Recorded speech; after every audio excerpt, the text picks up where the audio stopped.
And hello everyone, it's Adref here and welcome to another Mastering the Laning Phase series. We are going to talk more about Chen because you guys have been asking for more Chen videos in the comment section. So yeah, welcome and let's go for a Chen video here in the 7.35b. I've been out of Dota for like almost 2 months.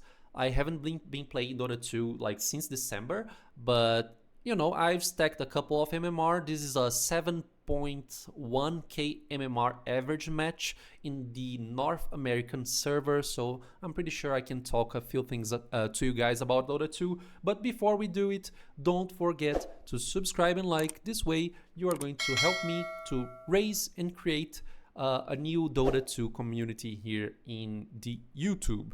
Okay, so let's go. This is the start of the match. I'll like ask for sorry in advance because I might sound a little bit rusty regarding like the word usage. I haven't been practicing my English too much, but yeah, let's make it through, let's make it happen. And I promise to you guys, I'm not gonna record this video again if I screw up my spellings. So yeah, what can I say about this play here that we execute in the level 1. We essentially went through the high ground. We stood here and like thought a little bit like, is anyone going to show up? And for our luck, Lifestealer, he didn't think through this play.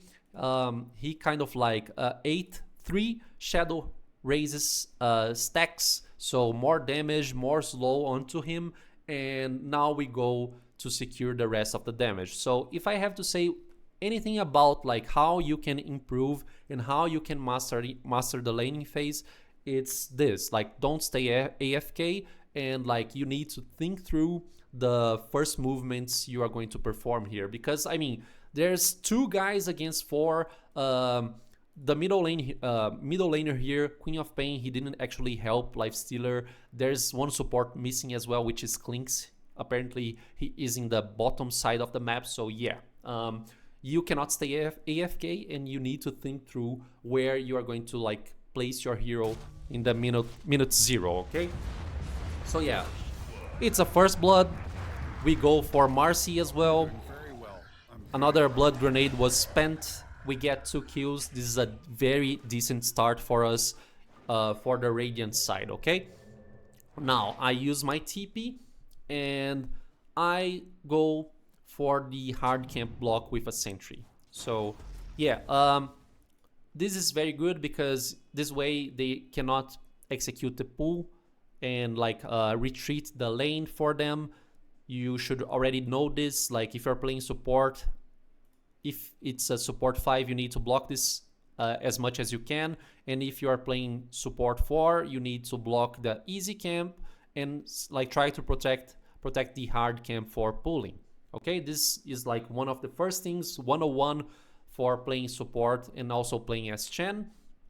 And regarding the items I left the base with, as you can see, plenty of stats.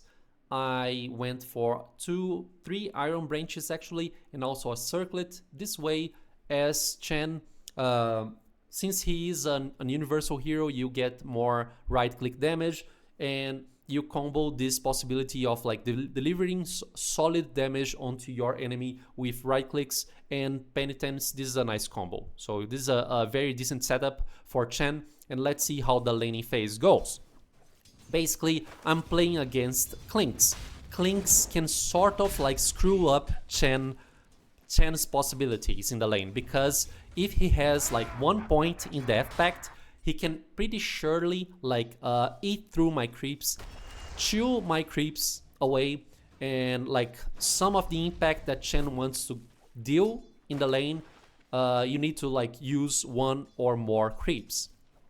The decent thing about Chen against Clinkz is that if you are winning this lane regarding XP, Chen is gonna have 2 creeps, so Clinkz can only bite 1 creep away. Okay, so yeah, gaining XP in this lane is very decent. So I go there, I check the easy camp to see if I need to deward anything. And yeah, Clinkz pretty much dewarded the sentry that I have placed there in the hard camp, okay? So I get Holy Persuasion for my own luck, or maybe for the bad luck of Clinkz. He decided to go for Tar Bomb level 1 in order to like print damage. And like this is actually bad for him because Slarda is an STR hero, so he is very tanky. He also gets like a decent armor, so like the damage that Clinkz can apply on level 1 is not very decent for an STR hero, a strength hero. And also another thing, if Slarda has if he left the base with like a magic stick, he would already have like a decent form of HP and mana regen due to the spell abuse that this lane uses to try to go and make damage onto Slardar, okay? So we see here two spellcasters in a sense. So yeah, I go for the Harpy, I go and like try to harass as most as I can. He uses Wind Run, sorry, and goes back. Clinkz get level 2, and he eats through my creep. I mean, this was already predicted. I kind of like screwed up. I let this hard camp here respawn, so I just try to go for the aggro, so he doesn't get like a decent pull possibility. And I clean the camp, which I should have already done it. Maybe not, because I mean, no, yeah, I should have done it. I think so. Yeah, you want to clear the camp so the camp respawns, and like you need to secure the easy camp. Make sure you don't have anything like blocking that camp, okay? So in this case here, since I kind of screwed up, I go for the Holy Persuasion here of the melee creep of the lane, and I'll try to run away because I place myself in a bad spot. Like I'm lucky that they don't have like much levels to get me, and I try to like interrupt this pull with the Holy Persuasion creep that I got there. I go for the rune because it's 3 minutes in. I can try to pull here. I try to make like a half pull, but I screwed up the timing as well. As I mentioned, I've been out of Dota for 2 months. So yeah, since anything is like nothing is happening positively for me in this lane, I seek for the Kobold because this is like a small aura advantage for us, and why not? You know, more money, it's decent. Yeah, okay. I want to secure level 3 here. I know this. Because why am I saying this? It's mostly because when I get level 3, I get 2 creeps, and I know that Clinkz should probably be able to eat through one of my creeps only. So I'm trying to like clear the camp, trying to get XP. As you saw there, I went for the hard camp. I cleared it myself.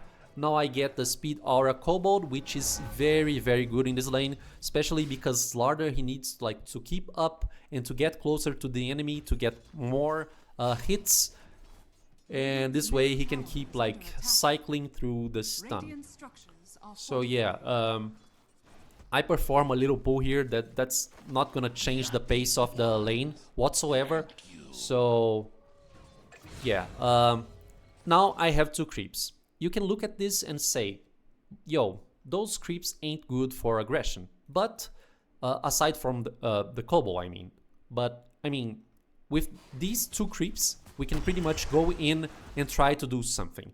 So yeah, I kind of like took this creep here and like shoved it into Clink's face. He mistakenly ate through this creep because I think he should be able to like eat the kobold. This creep was way stronger in the lane. So yeah, Wind Ranger is now in a bad spot, and I think we can secure the kill with this. So I go for a body block. Don't ever forget to cycle and to like micro your creeps as well. And we actually managed to get a double kill. So that's very good for us. And we high five there, and I say to Slarda, yo bro, my couriers just came here, so if I have to bring more regen to you, it's going to take a long time. So he goes base, which is like the right decision. And like if you're playing Chen, support 5, don't ever forget to keep buying regen for your HC. So I try to go for the twin portal, and I mean this Q possibility here isn't very good, okay? So I look at the lane, I try to seek something, but I know that it's not gonna happen, so I go back. There is one play you can try to do if like the stasis, I think that's a proper word, here in the safe lane is like, you know, nothing's happening. You can go in the 5-minute mark, execute a single pull here. This way you're going to shove the lane into the dire side here, you know. We have a siege creep, and when you perform the single pull, don't mind to like stay there to get the XP and clear it. Just simply take your 2 creeps, because in the 5-minute mark you should be able to have like level 3 already. So you take your 2 creeps and take the portal, try to communicate to your HC. You say to him like, yo bro, I'm gonna go top, you know, try not to die there, and you go and sync up with the top lane, the off laner, and also the support 4, and say, yo, let's kill the HC. That's a very, very good possibility, okay? Keep that in mind. Even if you're not playing Chen, every support 5 can kind of do this if the lane is going like, it's going okay, you know? Like if the HC is getting farm, if he's getting XP, if he already like was able to zone out the support 4 and also the off laner on the other side for the past like 4 minutes of the game. Same situation here, guys, same situation. The Kobold is the unit that's going to provide more move speed for Slardar. Clinkz, for his mistake, he didn't aid through the creep. So yeah, we secure the kill. Slardar is not gonna die here. That's a very, very bad TP from Queen of Pain, and I'm gonna tell you why. Queen of Pain, he is sort of desperate. He like already raged buyback in the middle lane, so he is trying to secure kills with Sonic Wave. What's bad about this TP, you might ask me, but I'll tell you. He uses the TP with like low mana availability, so he doesn't have like mana for Sonic Wave, and that's pretty bad, guys, because like what or how are you going to kill Slardar if you don't have mana? You know, that's bad. So yeah, let's accelerate the video a little bit. There's going to be a little skirmish here, so let's pay attention to it. They come and try to harass me. Like Queen of Pain got the bounty rune, but still she doesn't have like enough mana to kill me. And like they are telegraphing the play so much, you know. And this way we are going to be able to secure a kill on Queen of Pain if Slardar didn't like miss the slithering crush. And also like I already have like a golem, ice ogre I mean, in this lane, so I can provide more armor for my team, and I keep like giving tangles for Slardar. So let's see, there's another skirmish that it's going to happen here. Okay, it's about to happen anytime soon. Okay, Queen of Pain again. She comes to the lane, okay? She already lost mid. As I already said to you guys, she is trying to seek a plus situation for the team, okay? So now he has the Sonic Wave, but you know, we have the armor, so Slardar isn't like getting much physical damage in his head. And I used the favor divine on him. Divine favor? No, I didn't, but I mean, I can still use it. And Queen of Pain is going to die. Slardar, he actually takes a power shot and dies. I mean, it's okay. I should have used the divine favor on him while he was like taking damage there, but I kind of like, you know, missed this opportunity. And like the TP from Primal Beast is very good. And the laning phase, it's about to end. Pugna dies in the top lane. Slardar died. It's not so bad. We are actually owning the game. Lifestealer, he's actually farming like very greatly. I didn't think about this, but I mean, I think the overall status of the game, it's pretty good, especially because Shadowfiend had a good time in the middle lane. maybe, just maybe, if Shadow Fiend like wasn't so far ahead compared to the Queen of Pain, maybe this Lifestealer would get like enough advantage in the middle game to perform anything else, you know, and try to like win the game. So yeah, I think that's it. We are done through the laning phase, and I hope you have enjoyed this video, guys. And if you did so, if you enjoyed this video, don't forget to subscribe and like, and yeah, that's pretty much about it, I guess. So again, sorry for being rusty, sorry for the bad English in a sense, and I'll see you guys soon. Bye bye, see you next time.